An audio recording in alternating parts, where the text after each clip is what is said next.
안녕하세요. 저는 귀한 늦둥이 딸을 둔 엄마입니다. 제 딸은요, 임신이 잘 안 되던 제가 거의 아이를 포기해 가던 끝에 얻게 된 소중한 자식이에요. 딱 나이 40 되는 해에 기적적으로 임신이 되어서 40살 끝 무렵 출산을 하였습니다. 딸은 출가 외인이라서 시집을 가버리면 이제 남의 집사람이 되는 거라고 하던데 저는 그런 말이 너무 싫었어요.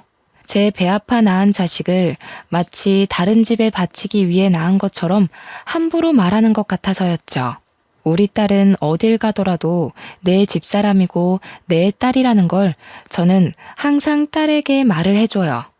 솔직히 시집 자체를 안 가면 좋겠지만 만약 가게 된다면 부디 한 발자국 뒤에 돌아올 곳이 있다는 생각을 꼭 가졌으면 좋겠다고 생각했거든요. 이렇게 아꼈던 제 딸이 결혼을 한다면 제발 좋은 사람이랑 하길 바라기도 했어요. 그런데 제가 너무 우리 딸만 생각하느라 정작 제 자신과 남편을 돌아보지 못했던 거예요. 딸은 문제없이 잘만 커주었는데 부모인 저희가 많이 모자랐어요. 제게는 사위가 있었습니다. 우리 딸이 사랑한 남자면 우리한테도 아들이나 다름없다고 받아들인 사위였는데 저는 당시 사위를 통해서 사람을 너무 믿어도 안 된다는 걸 깨달았습니다. 제가 우리 귀한 딸 옆에 들어앉은 도둑놈을 알아보지 못하고 아들아들 거렸던 게 아직도 후회가 돼요. 저희 부부 나이가 60 중반을 바라보고 있을 때 우리 딸이 결혼을 했거든요. 딸은 한참 꽃다운 나이였지만 부모인 저희는 할머니 할아버지 수준이라서 괜히 딸의 이미지를 실추시키는 꼴일까봐 걱정을 한 번씩 했습니다. 그런 마음은 딸이 태어났을 때부터 그랬어요. 늦은 나이라도 딸이라는 축복을 받을 수 있게 돼서 정말 기뻤지만 한편으로는 걱정도 되는 게 나이였습니다.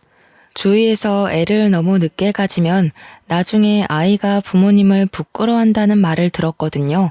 남편은 다른 사람 말 같은 거 신경 쓰지 말라고 설령 우리 딸이 늙은 부모님을 창피한다면 이해해줘야 되는 거라고 다독여 주었어요. 저는 제가 상처받을까봐 겁이 나는 게 아니었어요. 우리 딸도 젊은 부모님이랑 어울리고 싶을 텐데 그것 때문에 혹시 친구들한테 놀림이라도 받을까봐 그런 게 걱정이었습니다. 하지만 아이는 제 걱정이 무색할 정도로 정말 건강하고 밝게 자라주었어요. 저희를 부끄러워할지도 모른다는 걱정을 했던 게 오히려 더 창피할 만큼 딸이 저희를 정말 끼고 살았습니다. 딸은 초등학교 졸업을 할 때까지도 계속 저희 부부 사이에서 잠을 잤었어요. 세상에 어느 자식이 안 소중하겠냐마는 제가 딸을 너무 소중하게 키웠다 보니까 결혼마저도 시키고 싶지 않더라고요. 저도 병적인 모성애라는 거 압니다. 제 마음인데도 제가 어쩌지 못해서 조절하느라 늘 진땀을 빼거든요.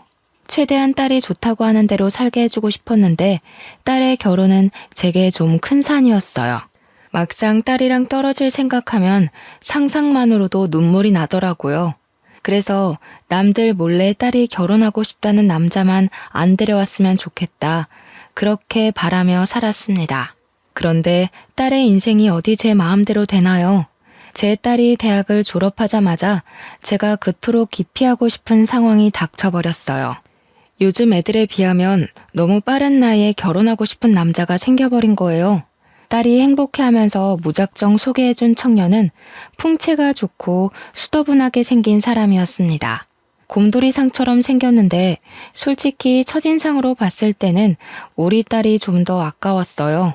남의 집 자식이고 딸은 내 자식이라서 그렇게 보는 것도 있지만 일단 우리 딸이 똑똑해서 학력이 좋거든요. 그런데 딸이 데려온 청년은 대학을 안 나왔대요. 20살이 되자마자 일터로 뛰어들어 먹고 살았답니다. 그 청년을 딱 처음 보자마자 느낀 점은 우리 딸보다 나은 것이 없었고 착실하게 사는 내 딸을 깨어낸 도둑놈이라는 것밖엔 없었습니다. 그럼에도 제 딸이 그 청년을 너무 많이 좋아하더라고요. 귀엽다나 뭐라나. 그래서 계속 집에 데려오는 걸 내버려 두고 있었는데 신기하게도 딸이 귀엽다, 착하다 하도 칭찬을 해대니까 저까지 그렇게 보이기 시작하는 거 아니겠습니까? 그 청년한테서 첫 만남 때만으로는 알 수 없었던 장점들이 시간 갈수록 속속들이 나타나더라고요. 에이, 우리 장모님 또 혼자 무거운 거 들려고 하시네. 돌쇠 같은 사위 두고 왜 계속 잡일을 하려고 하세요? 가서 앉아 계시면 제가 장모님 있는 곳으로 대령해 드리겠습니다. 요즘 젊은 사람들은 늙은이들이랑 어울리기 귀찮고 할 일이 바빠서 남일에 간섭도 잘 안 한다고 알고 있어요.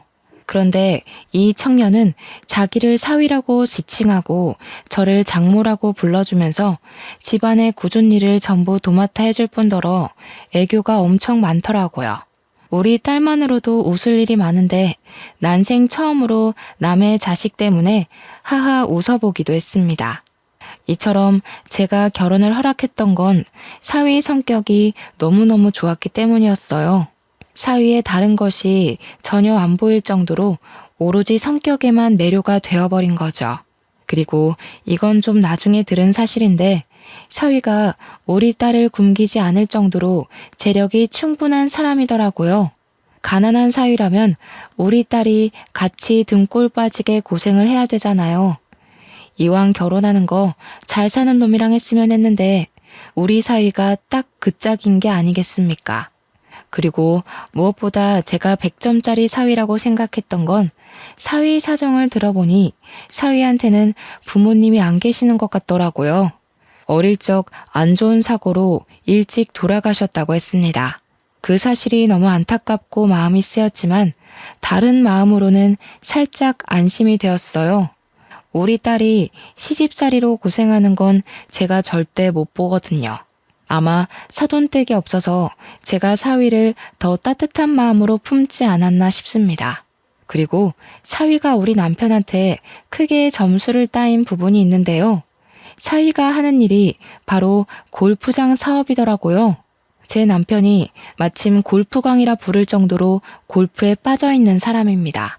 그런 상황에서 사위 사업장이 그렇다고 하니까 사위를 바라보는 남편 눈이 완전 빛이 나더라고요. 언제든지 말씀하세요, 장인어른. 제가 모시겠습니다. 제가 카운터에 장인어른 등록해 놓을게요. 장인어른 이제부터 공짜로 골프 치시는 거예요? 참, 이번에 장비도 바꿔보시는 게 어때요? 제가 이미 하나 마련해둬서 거절하시면 골프채가 주인 잃습니다. 엄마야, 세상에. 어디서 이런 복덩이가 들어왔을까? 복덩이도 아니지. 완전 금덩이 수준이야, 금덩이. 역시 우리 딸이 보는 눈까지 이 애비를 닮아서는 신랑감 하나 잘 골라왔다. 아직 결혼한 것도 아닌데 사위는 저희한테 이미 사위나 다름없는 사람이었어요. 저희 집을 드나드는 것도 제법 자연스러워졌고 2달 정도 지났을 때는 저희 집에서 저녁을 먹고 가곤 했어요. 저는 우리 딸이 시집살이 안 하게 된 것처럼 사위한테도 처가살이 따위 모르게 하고 싶어서 올 때마다 잘해줬습니다. 그렇게 제 딸 결혼식이 임박할 동안 우리는 벌써 한 식구가 되어 있었죠. 결혼식 당일 막상 사돈 자리가 텅 빈 걸 직접 보니까 괜히 제가 마음이 안 좋더라고요. 사위도 결혼식 때는 마음이 싱숭생숭할 텐데 사위 기분도 걱정이 되었고요. 많은 사람들 앞이라고 속없이 싱글벙글 웃으면서 제 딸 손을 넘겨받는 사위를 보니 마음이 참 찡했습니다. 그런 사위를 보면서 저는 사위에게 엄마 같은 장모가 되어주겠다고 혼자 다짐을 했어요. 결혼식을 끝내고 애들은 따로 분가를 하였습니다. 그때가 되어서야 딸을 보낸다는 기분이 실감나더군요. 그렇다 하더라도 애들이 우리 집을 자기 집처럼 자주 찾아줘서 생각보다 쓸쓸하진 않더라고요. 사위가 좋은 사람인 걸 알고 있다 보니까 딸을 보낸 게 안심도 되었고요. 그런데요, 한 6개월 정도 지났을 때쯤이었어요. 딸이랑 사위랑 같이 저녁 식사를 하고 있는데 갑자기 애들이 황당한 소리를 하더라고요. 뜬금없이 합가를 하겠다고 하는 거 아니겠습니까? 들어와서 사는 거야 방이 없는 것도 아니라서 저희는 상관이 없는데 너무 갑작스러운 제안이라 좀 당황스러웠어요. 당연히 저는 좋았죠. 우리와 딸을 매일 볼 수 있으니까요. 그런데 얘들이 생활이 어려운 것도 아니고 애를 낳아서 맞벌이를 하는 것도 아닌데 갑자기 신혼 즐긴 지 1년도 안 돼서 합가하겠다고 하는 게 제 딴에는 살짝 이해하기 어려웠어요. 이가 엄마 해주는 밥이 더 맛있다잖아. 결혼 전부터 우리 집에서 밥 먹고 다니더니 완전 엄마 손맛에 길들여졌나 봐. 나보고 처가 가서 살자고 노래를 부르더라고. 예, 사실 맞습니다, 장모님. 제가 아주 지선이 못 살게 굴었어요. 지선이가 해주는 밥도 맛있긴 한데 장모님만큼은 아니더라고요. 자기 전에 장모님 해주는 시원한 국물 먹고 자면 다음날 아침까지도 개운하던데 그걸 못 잊겠기에 처가 가서 살자고 제가 졸랐어요. 듣자 하니 합가 제안은 사위가 먼저 언급한 듯 했습니다. 그 사실도 제게는 의외였어요. 다른 집은 어떤지 몰라서 잘 모르겠는데 보통 사위가 이렇게 먼저 합가를 하자고 하기도 하나요? 그전까지는 그저 사위의 이런 서글서글함이 좋기만 했으나 합가하고 싶은 이유가 겨우 제 손맛 때문이라는 게 왠지 제 기분을 찝찝하게 만들었습니다. 제가 글로만 쓰다 보니까 다들 저의 감정 변화가 너무 갑작스러워서 이해하기 어려우실 거예요. 그냥 제 기준에선 애들의 합가 이유가 납득이 잘 안 되었기 때문이에요. 물론 제가 좀 예민한 것일 수도 있죠. 하지만 먼저 말씀드리자면 이런 저의 촉은 훗날 어떤 불길을 암시하는 느낌이었다는 겁니다. 일단 저는 합가를 허락했어요. 딸 보낸 공허함은 다시 채워져서 좋으니 찝찝한 기분이 들더라도 좋은 게 좋은 거라고 생각하며 당장은 쉽게 흘러넘겼습니다. 사위는 합가를 하고 나서도 저랑 남편한테 엄청 사근사근하게 행동했어요. 애교도 많아졌고 먼저 우리한테 다가와 말동무도 해주기도 했습니다. 같이 살다 보니까 적응은 금방 되더라고요. 합가 초반에 꺼림칙했던 제 기분은 온데간데 없어지고 사위와는 부모 자식처럼 더 가까운 사이가 되었습니다.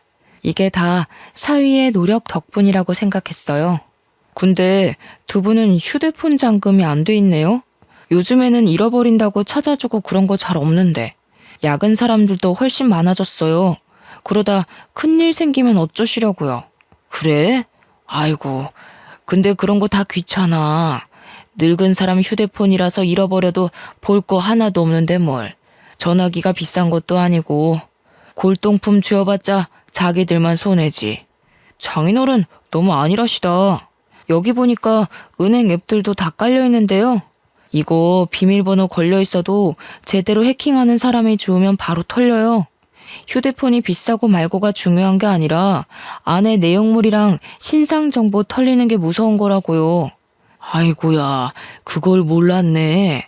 그렇지, 내가 은행하는 것도 다 거기 들어있어. 얼른 잠가놔야겠다. 큰일 날 뻔했어. 강서방이 내 것 좀 설정해줘 봐라. 사위는 저랑 제 남편의 폰을 만지작거리면서 적당히 어렵지 않은 비밀번호로 휴대폰을 잠가주었습니다. 저도 남편처럼 휴대폰에 은행 앱이 깔려 있어서 남편과 똑같이 식겁했었어요. 사위 말을 듣고 그때라도 잠금해야 할 이유를 알게 되어 안심했습니다. 그리고 남편은 사위가 휴대폰을 만지는 김에 컬러링이랑 벨소리 좀 바꿔달라 부탁했고 사위는 제가 일어나 다른 일을 보는 동안에도 한참이나 남편의 휴대폰을 들고 있었습니다. 그런데 그 이후로 제가 좀 불편하게 느낀 게 하나 있었는데요. 남편이 휴대폰에 관해 모르는 걸 먼저 묻는 경우는 뭐 그럴 수 있다고 쳐도 화장실 가고 없는 남편의 폰을 허락 없이 만지면서 이것저것 살피는 사위 행동이 좀 그렇더라고요. 제가 더 거슬렸던 건 그런 행동이 한두 날이 아니었다는 겁니다. 왜 허락도 없이 남의 휴대폰을 거의 매일 만지는 거죠? 좀 이상하지 않습니까? 사위는 제 폰이랑 남편 폰이 덩그러니 놀고만 있으면 우리 걸 가져가서 한참을 만지작거렸습니다. 한 번은 집안일 하다가도 그게 너무 신경 쓰여서 뭘 그렇게 보냐고 물은 적이 있었어요. 사위 말로는 우리 휴대폰에 좋고 편한 설정 많은데 우리가 그걸 잘 이용 못하는 것 같아서 최대한 깔아준다고 살피는 거라 했습니다. 아니면 갤러리를 구경한다고 둘러대기도 했고요. 그땐 제가 휴대폰에 대해 뭘 모르니까 마음이 좀 개운하지 않더라도 그러려니 했습니다. 우리 사위가 남도 아니고 저희 휴대폰을 훔쳐가는 것도 아니지 않습니까? 제가 괜히 예민해서 한 번씩 이상한 경계심이 올라오는 거라고만 치부하고 또 찝찝함을 넘겨버렸어요. 그런데 한날 남편이 사위 따라 사위 골프장에서 골프를 치고 같이 귀가를 했는데요.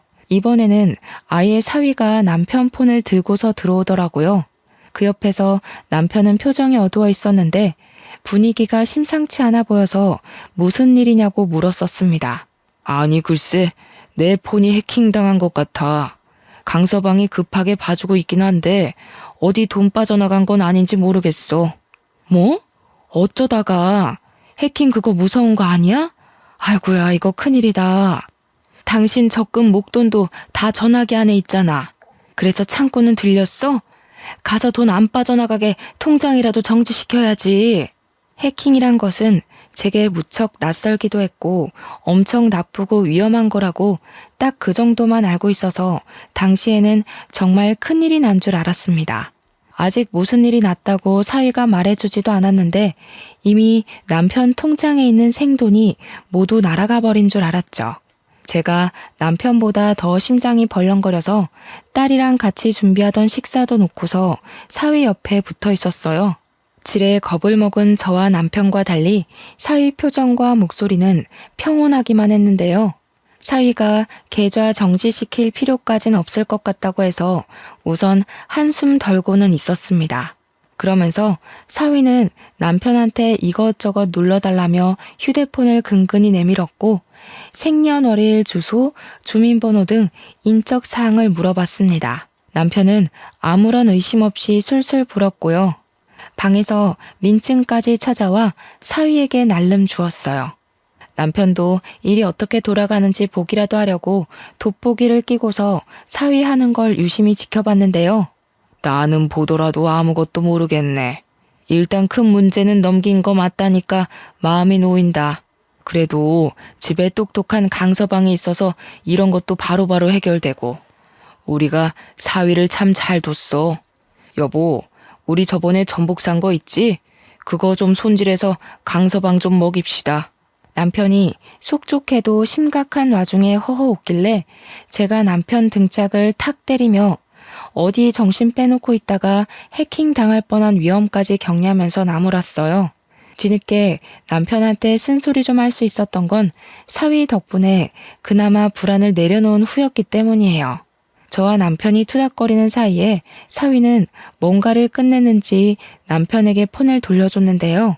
완벽하게 처리가 잘 된 줄 알았더니 사위가 뒤이어 하는 말에 우리는 다시 불안감을 떠안아야 했습니다. 급한 불은 껐는데 이런 게 한 번에 해결되는 건 아니고요. 며칠 주기로 계속 확인해야 되는 거라서요. 제가 나중에 다시 한번 말씀드릴 테니까 지금이랑 비슷하게만 도와주시면 돼요. 그래? 그럼 어디 돈 날리고 그런 거 아니야? 내가 가진 돈이 전부 전화기랑 다 연결되어 있거든. 그대로 있었어? 일단 지금은 그래요.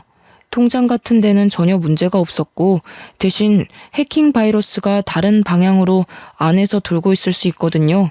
갑자기 전화가 먹통이 될 수도 있고 문자나 인터넷 들어갔다가 해킹에 노출될 수도 있고요. 우선 장인어른이 이미 한번 노출됐기 때문에 완벽히 안심하긴 일러요. 그 소리를 듣고 저는 다시 남편의 등짝을 팼습니다.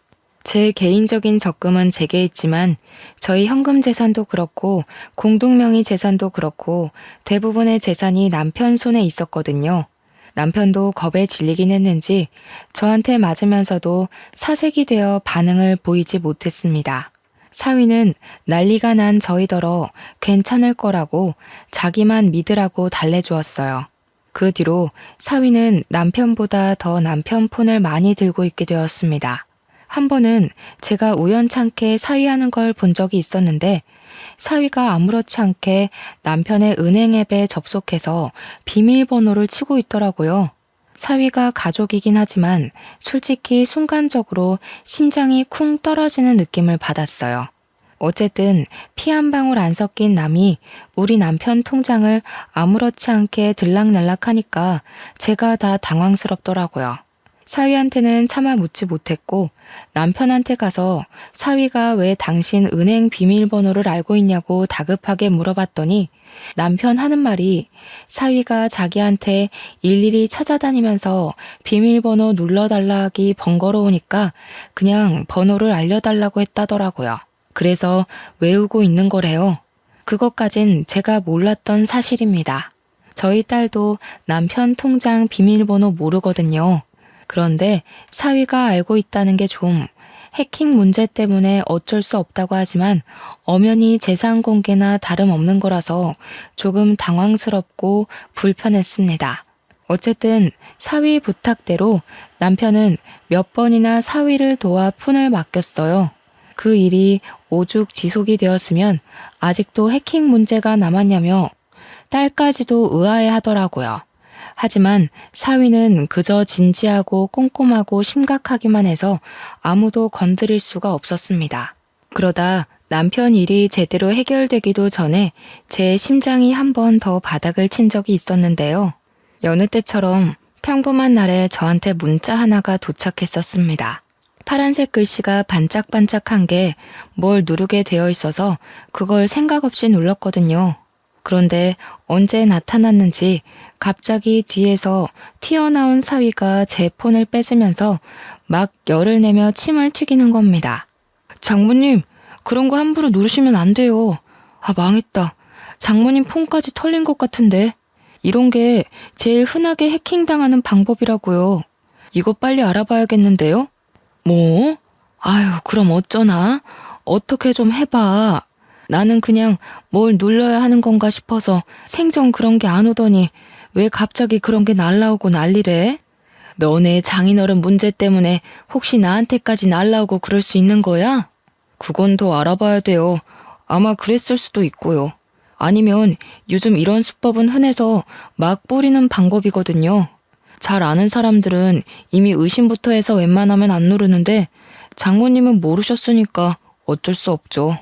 남편을 나무랐던 게 고작 한 달 전일 때였는데 그걸 한심하게 봤던 제가 똑같은 짓거리를 저질러버린 셈이라 무척 당황스러웠습니다. 또 남편일 때보다 훨씬 큰 두려움도 다가왔죠. 제가 남편보다는 돈을 적게 안고 있는 편이었지만 저 또한 적은 돈은 아니었거든요. 그 돈이 다 날아갈까봐 그저 사위를 믿고 사위가 시키는 대로 다 해주었어요. 당연히 저도 민증까지 가져와서 사위한테 고스란히 바쳤죠. 남편 입장이 되어보니까 남편처럼 속수무책으로 사위한테 모든 걸 대령할 수밖에 없더라고요. 잘 알지도 못하는 해킹이란 구덩이에 빠지니까 제게 동아줄을 던져주는 사위의 도움만이 살 길이라 생각이 들었습니다.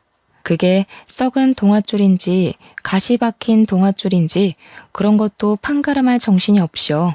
남편이 폰에 대해 잘 모르는 만큼 저도 기계는 전혀 다룰 줄 몰라서 사위가 제게 폰을 보여줄 때만 들여다보곤 했습니다.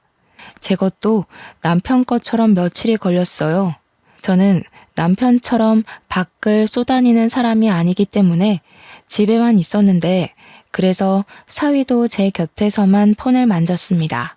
어떤 날엔 한참 사위 맞은편에서 자리를 지키고 앉아 있는데 때마침 세탁기가 다 된 소리가 났어요.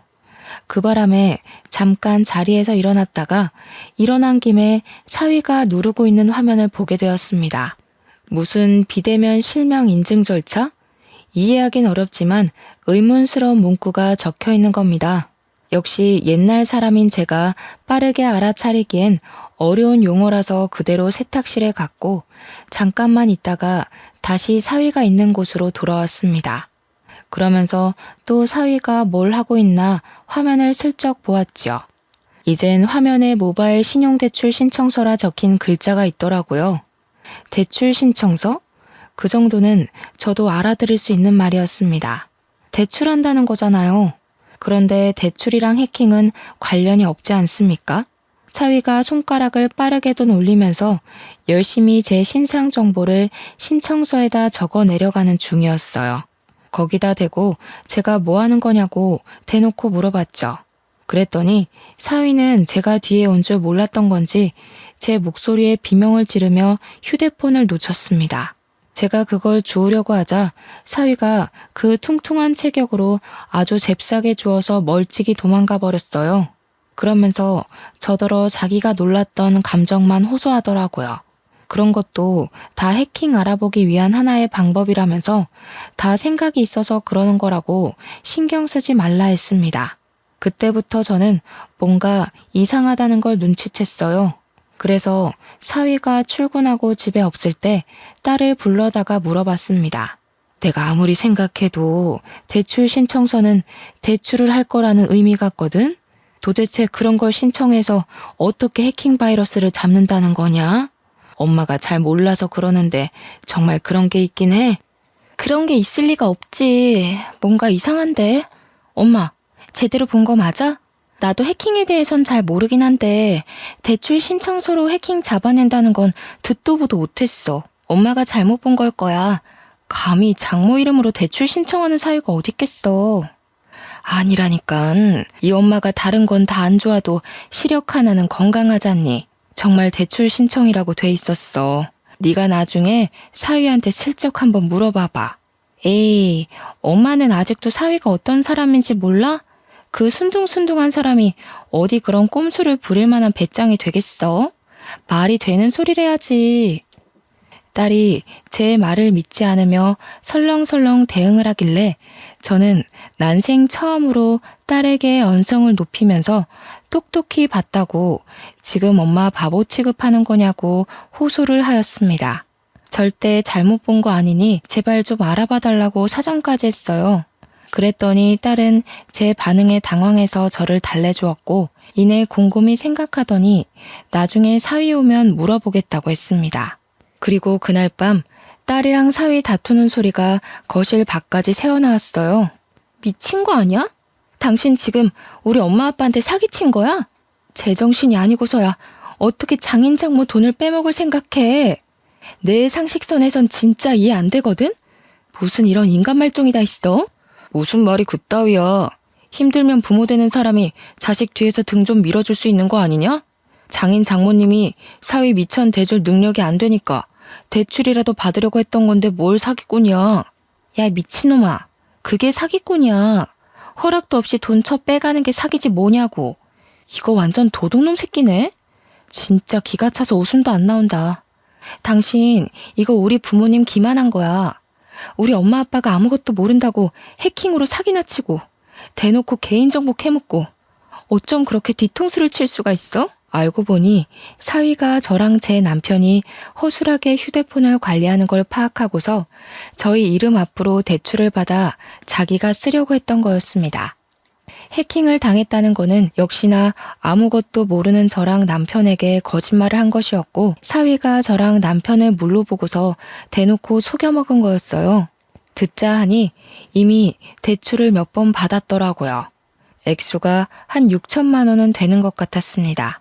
밖에서 기함을 하고 있는데 그 순간 방에서 무슨 뺨 갈기는 소리가 났고 저는 지체하지 않고 방에 들어갔습니다. 제 눈앞에는 바닥에 엎어져서 오른쪽 볼을 감싸고 있는 딸이 있었어요. 제 귀한 딸이 잘못 없이 쓰러져 있자 눈이 돌아버린 저는 저보다 훨씬 덩치 큰 사위에게 바로 덤벼들었습니다. 나약한 힘으로 사위를 힘껏 밀어버렸는데 그놈의 커다란 풍채 때문에 꼼짝도 안 하더라고요. 무슨 돼지 석상도 아니고 500년 묵은 나무도 아니고 어쩜 그리 타격을 안 입는 건지. 오히려 저한테 짜증이 난 사위가 저를 툭 밀어버렸습니다. 사정없이 넘어진 저는 주위 가구에 팔이 세게 부딪혔고 금이 갔는지 통증이 엄청났어요. 다른 생각도 못하고 그저 대굴대굴 구르기만 했습니다. 그때 딸은 저를 급히 살피면서 119를 불렀어요. 그러고는 사위에게 곧장 쌍욕을 해버렸죠. 나중에 119까지 들이닥치니 그제야 방에서 슬 나와본 남편은 제가 다친 걸 보고는 얼른 쫓아와 부축을 해주었고 저희는 모두 병원으로 향했습니다. 물론 사위는 빼고요. 나이가 있어서 그렇지 깁스하고 조심하면 금방 다시 뼈가 붙을 거라고 의사 선생님이 안심시켜 주었는데요. 한숨 돌리고 난 후에야 저희는 아까 있었던 일을 다시 생각해 볼 수 있었습니다. 딸은 굉장히 화가 난 상태였어요. 우선 자기 신랑이 우리한테 패기친 부분을 가장 크게 담아두고 있었어요. 딸은 집으로 돌아가는 길에 사위를 경찰에 신고해버렸습니다. 제가 딸을 잠시 말리면서 신고를 해버리면 너네 이혼할 수밖에 없다고 했더니 딸이 그딴 도둑놈 새끼랑은 못 산다고 당연히 이혼할 거라 하대요. 그래서 딸이 마음대로 하도록 저도 내버려 두었습니다. 사실 딸이 그렇게 말해주길 제가 기대했는지도 모르겠네요. 그렇게 바로 경찰서로 간 저희는 사위에게 무슨 짓을 당했는지 세 식구 다 진술서 작성하고 난 뒤에 사위를 만났습니다. 저는 둥그런 덩치를 하고서 작은 의자에 앉아있는 사위가 원망스러워서 후다닥 달려가 사위 등짝을 몇 대나 팼어요. 이 못난 놈, 못났다 못났어. 우리가 널 얼마나 믿었는데 네가 어떻게 우리한테 이럴 수가 있니? 그 착해 빠진 얼굴로 감히 어른을 놀려? 우리가 너한테 서운하게 한 게 뭐 있다고. 이렇게 눈치 없고 답답하게 구시니까 제가 사기라도 칠 수밖에 없었던 거예요. 다른 집 처가들은 사위한테 용돈도 몇백씩 주고 그런다는데 장모님은 목돈도 많으시면서 저한테 한 푼도 안 주셨잖아요. 그게 잘해준 거예요. 요즘 사위한테는 그렇게 돈으로 째째하게 구는 게 서운하게 하는 거예요. 이런 썩을 놈, 어디 쓰레기를 주워다 처먹었나? 말끝마다 악취가 진동을 해서 더는 못 들어주겠네. 고작 사기친 놈이 뭐 잘난 짓 했다고 면상 빳빳이 쳐들고 있어? 고개 쳐박아 이놈 새끼야. 저도 저지만 남편이 사위를 정말 많이 좋아했는데 그래서 사위에 대한 배신감이 더 심한 듯 했습니다. 남편이 눈에 불을 켜고 사위의 머리통을 후려치며 형사님 책상에다가 처박아 버리더라고요.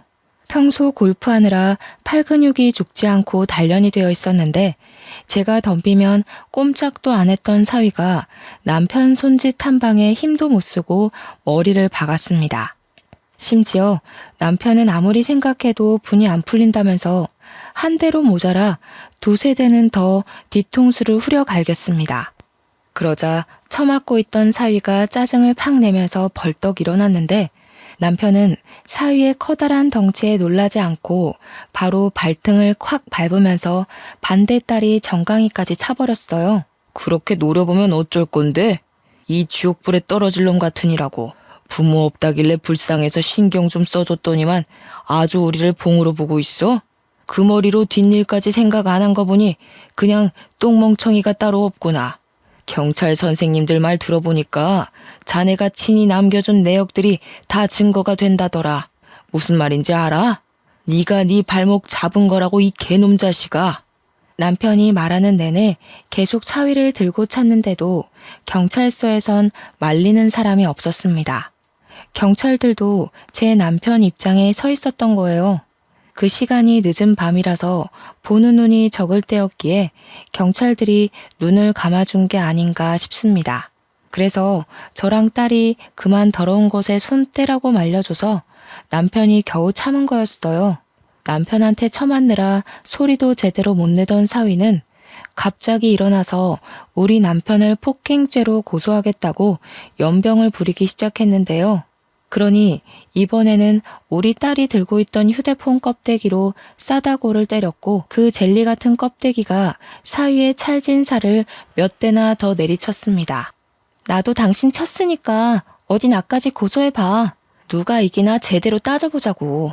무식하게 덩치만 커가지고 귀엽다 해주니까 자기가 남들 눈에도 귀여워 보이는 줄 아나 봐? 콩깍지 씬 내 눈에만 그랬던 거지. 솔직히 나도 너 처음 봤을 때 냄새나게 생겨서 별로였어. 고작 봐줄 게 성격 하나였는데 그게 망가지니까 사람 정말 구려지네. 이것들이 다들 정신 나갔나? 이런 식으로 나오면 나도 온갖 인맥 다 끌어다가 당신들 깜빵 보낼 거야. 깜빵 보내는 거 솔직히 다 인맥발인 거 알지? 나한테 이따위로 군 거 나중에 피눈물 흘리면서 질질 짜고 싶지 않으면 당장 무릎 꿇고 사과해. 특히 니년부터 대가리 쳐 숙여.